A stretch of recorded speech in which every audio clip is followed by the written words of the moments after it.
இன்னொரு முக்கியமான அம்சம் இடைத்தேர்தல்.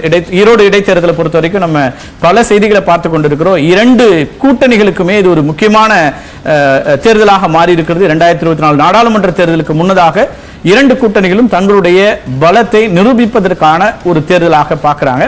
அப்படிப்பட்ட தேர்தலில் அதிமுக கூட்டணியில திரு எடப்பாடி பழனிசாமி ஏற்கனவே தன்னுடைய பரப்புரையை தொடங்கிவிட்டார்.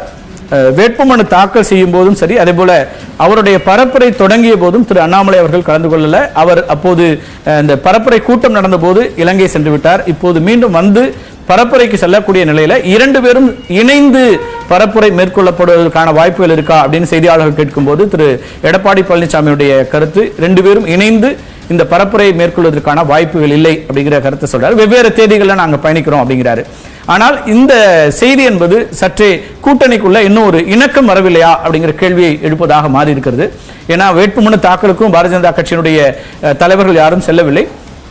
பரப்புரை கூட்டத்தில் திரு சி.பி. ராதாகிருஷ்ணன் கலந்து கொண்டார். ஆனால் ஒன்றாக இணைந்து பயணிப்பது அப்படிங்கிறதுல இன்னமும் சிக்கல்கள் இருக்கின்றன. ஏற்கனவே பேனர்ல பிரதமர் மோடி உள்ளிட்டவர்களுடைய படங்களை பயன்படுத்தப்படவில்லை, அதுபோல கூட்டணியினுடைய பெயர் சரியா பயன்படுத்தல அப்படின்னு அடுத்தடுத்த சர்ச்சைகளும் விமர்சனங்களும் இருக்கக்கூடிய சூழல்ல இந்த கருத்தும் முக்கியமாக பார்க்கப்படுகிறது. இன்னொரு பக்கம் திமுகவிலிருந்து ஒரு முக்கியமான அம்சம் பார்க்கப்படுறது.